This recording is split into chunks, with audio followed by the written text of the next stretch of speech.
It's looking good.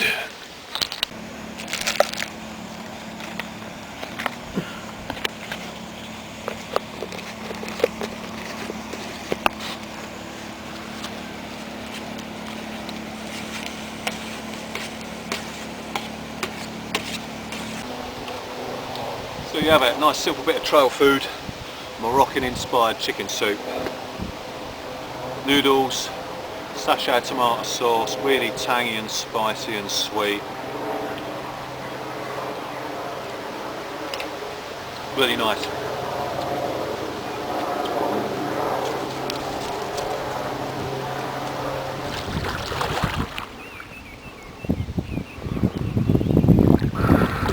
Okay, that's the end of the island where I just had my Moroccan inspired soup, and I'm off now down that way.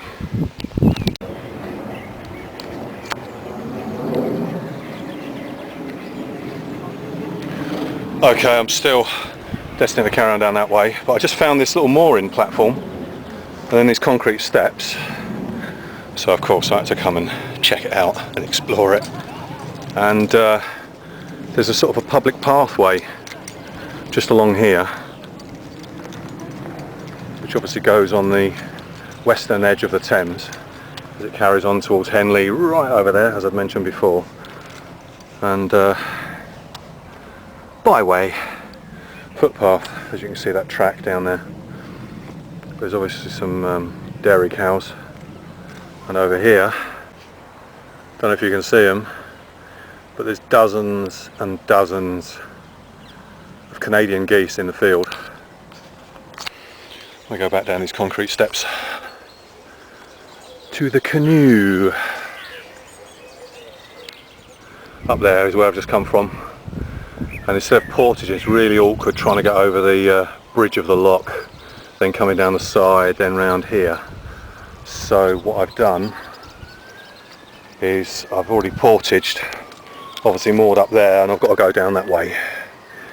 But luckily enough, there's a portage point where this campsite is, and the little bit of the river just goes down the edge of that bank, but right over there there's a weir, so obviously you can't go any further than that, but it's really easy.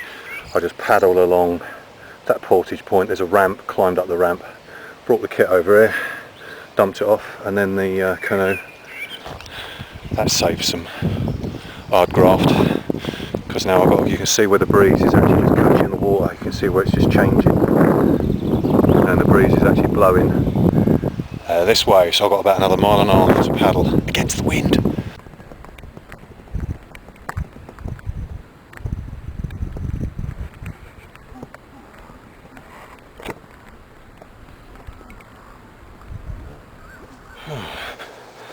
I'm glad to be back at base camp now. Half the paddle, strutting this back up again. So I've got a good viewpoint, and you can see the fall, the rain will sort of go off that way, but mainly off down in that corner, out of obviously all the aspect here. So I want the least amount of drainage. Obviously there's a little bit of water here, but the majority of it will sort of come back down there. It's a bit like, you know, when you've been away, a hard day's work, and you get home, you put your feet up, you run the bath. But I'm actually going to be having a wash in the plastic fold-up bowl, so that's the nearest thing I'll have to a bath. I'll have a good old wash and then settle for the evening. Okay, it's about 10 o'clock on Sunday evening, and I've got the fire going, and also cut the small raw potatoes, little new potatoes, into very small cubes, so they cook quite quickly. And then I'm going to add the old lamb hot pot. I can see the saucepan, some steam coming out the lid. Boiling well away there, just on some hot coals.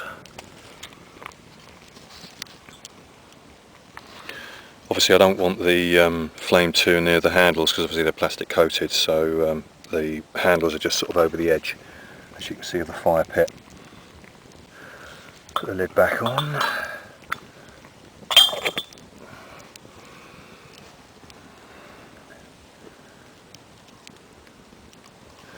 So that should take about another, I don't know, 5 minutes to cook those through. Right, I'm now going to add the sweet corn.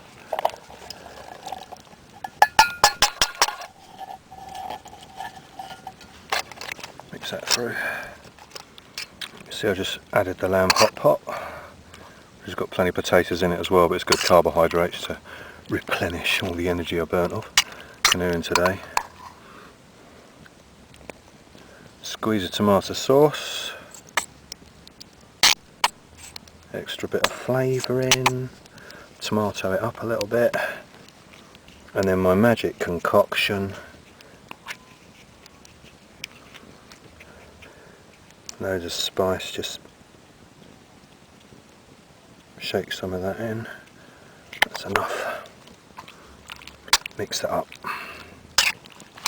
And I'll put it back on the coals, just in that corner. Okay, it's bubbling away nicely. It's heated all the way through now, just to, yeah, spoon's warm. So I'm going to take that off. Put a lid on it, keep it on. And then just shunt some more hot coals into this corner. And then put the kettle on for a brew. Put some bigger logs a little bit further away so I'll get some heat and light.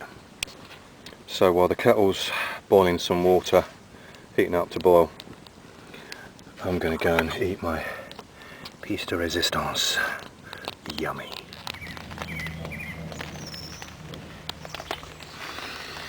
It's now Monday afternoon at 3:30 in the afternoon. Last night was a really mild night. There wasn't much breeze kicked up at all. It was quite mild, so all I slept in was a clean t-shirt, my brown fleece.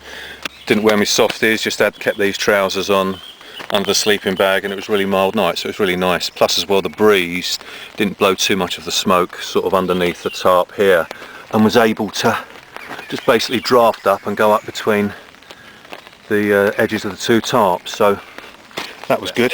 But before I struck up the fire last night, I had an all over body wash. It was really nice. Got the old collapsible vinyl plastic bowl and filled it up with water and diluted some liquid soap with it and just flannelled myself all over and then rinsed myself off. Hence why I brought some of this, because I knew I was going to be here for 3 days, so I wanted to have a good wash. So last night I did that before I started to make something to eat. I knew I'd smell a bit smoky, but at least I didn't have 2 days of crud adhered to me with all my clothing and what have you.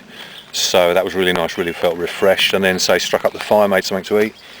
And then this morning made the almond bannock, or late morning, a good old lie-in, and started to pack up some of my kit, all the essentials that I need, near me, bottle of water, drink, other bits and pieces in there, knife, and then the majority of that stuff's all packed up. But you notice on the rucksack, the day rucksack that was given to me by a family member, some of the webbing straps, I actually put the trifold shovel which is in there, so that attached to it, and then I'll put the tripod seat back down here so it's fastened. I've got all stuff that I need at the top of the rucksack.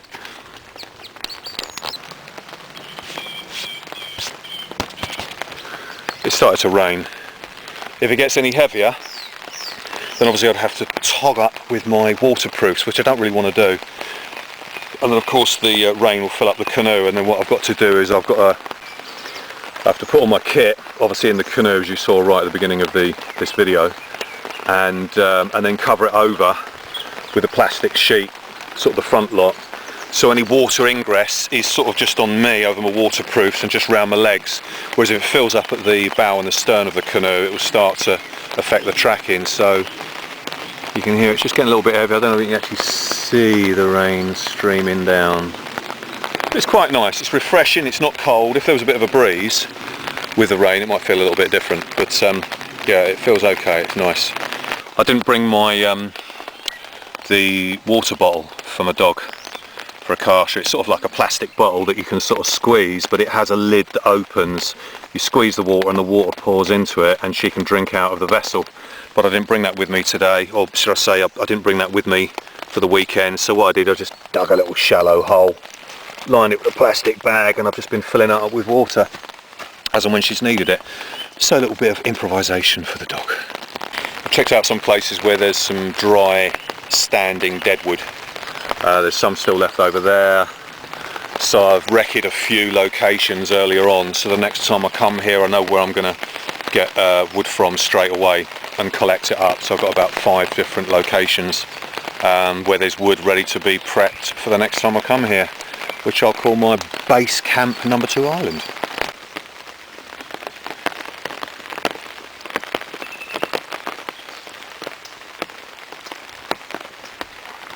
And of course I've got the desired effect on the fire pit shelter, where of course the angle makes the water go all the way down, so it wouldn't get me wet going from the front of the living space to the front of the access to the fire. And plus as well, I can procure the water if I needed it.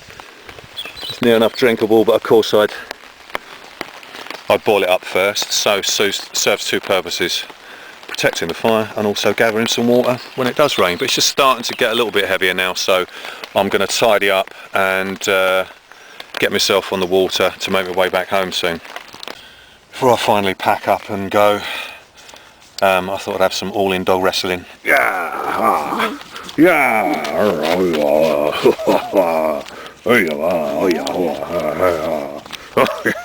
yeah.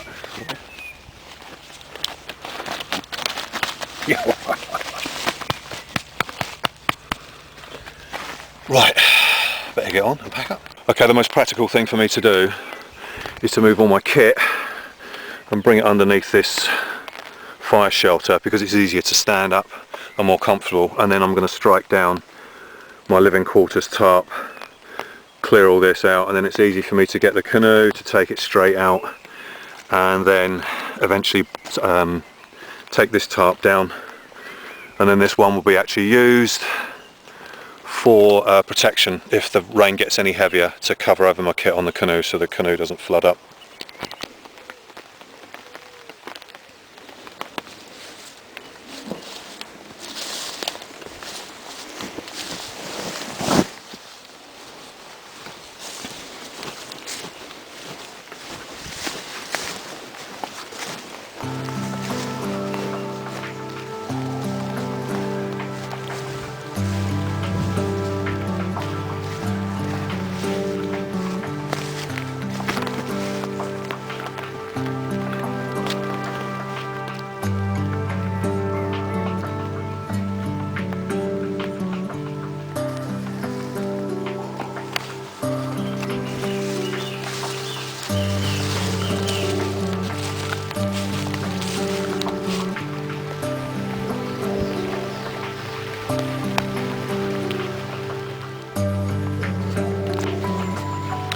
Okay, just on a quick, very crude cover, folding up the tarps that I used for the ground sheet, which is folded up and just bungee corded on the fixings.